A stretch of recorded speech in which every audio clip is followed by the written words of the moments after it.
Now, another important concern of education is its quality. We agree with OECD that the highest performing education systems are those that combine equity with quality. And we also agree with QRIS report that equity is quality and quality is equity. Thus, we propose that the quality of education is not guaranteed unless it addresses equity issues. The definition of quality has long been focused on curriculum and assessments, low ratio and group sizes, credentialed teachers, and the provision of comprehensive services.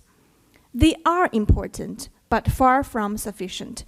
There is a very crucial question for this debate, and that is the provision of free education effective in addressing quality concerns, or does it inadvertently compromise educational standards? While my opponents argue that free education is a fundamental human right, yes, while we cannot deny the moral argument for access through free education, they should also know that a flawed free education system ultimately fails the students. First of all, the educational system, whether it's free education or paid education, it cannot have a high margin. It means this educational system cannot be a source of profit for the country, and it needs constant government investments in order to function properly. However, despite this factor, the free educational system can benefit economy in a long run, providing more opportunities for the population and, as a result, more skilled workers for the economy. It means a reduction of unemployment and poverty, which is very crucial in competing on a global market, as well as providing equity and equality for the society. Secondly, the free education can motivate those who really have abilities and knowledge, but don't have financial resources to pursue education. So with the implementation of this free educational system, the country will get highly motivated and skilled specialists who can later boost innovation and research level. I also would like to refute our second speaker's contention. You claim that free education is good, beneficial in the long run, and would produce more skilled workers. It helped the economy. While highly skilled workforce is essential for our global competitiveness, making education free, entirely free, may not be the most effective way to achieve this goal. Countries with free education systems, such as Finland, renowned for its free education approach, consisting ranks among the top in the national education assessment. We actually acknowledge the feat of the consistency of ranking education assessment.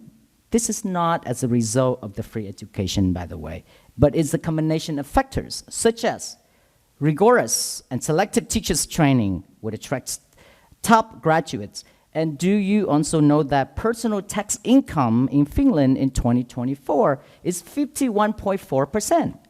51.4%.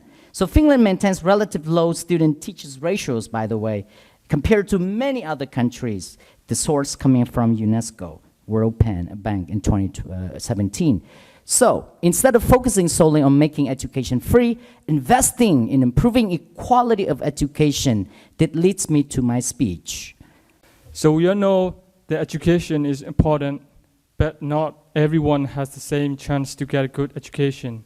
Why? Because of money, tuition fees, textbooks, and other additional education fees. Cause makes it hard for many people to go to school. But when education is free, it means everyone can go to school without worrying about money. So this helps a lot of people, especially those who are in need, especially those who don't have much money.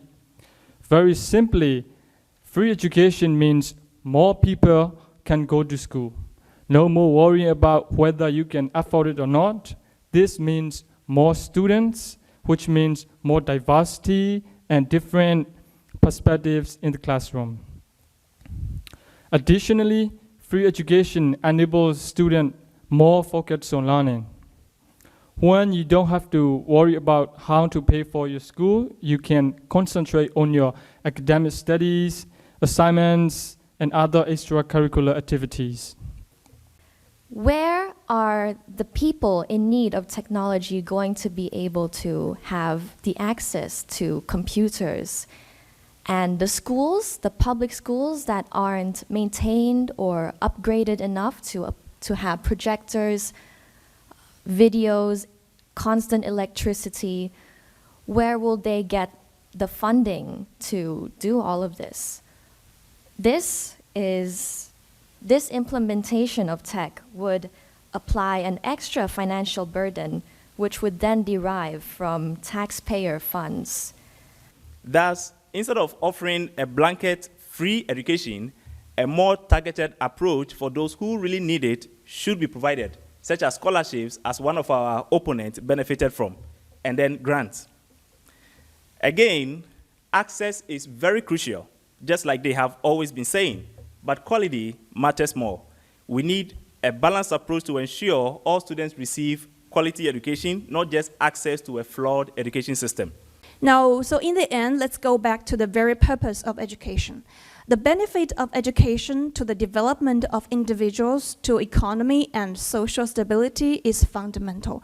But if some members of the society is denied the appropriate opportunity to get educated because of poverty, physical disability, biases, and discriminations, in other words, they are denied the right to equity, then education fails to achieve its goals. However, free education opens the door to knowledge for such people. By covering a large population, it ensures equity to students. The existence of free online sources can also provide students learning opportunities they would not have had a chance to get access to in real life. So as we know, education is a cornerstone of a personal and social development. So empowering individuals with knowledge, with the skills, with the critical thinking abilities, right, to navigate the complexity of the world. So we hope today's first International Development Administration debate has provided valuable insights and also the meaningful discussion about the education. Thank you all. Thanks.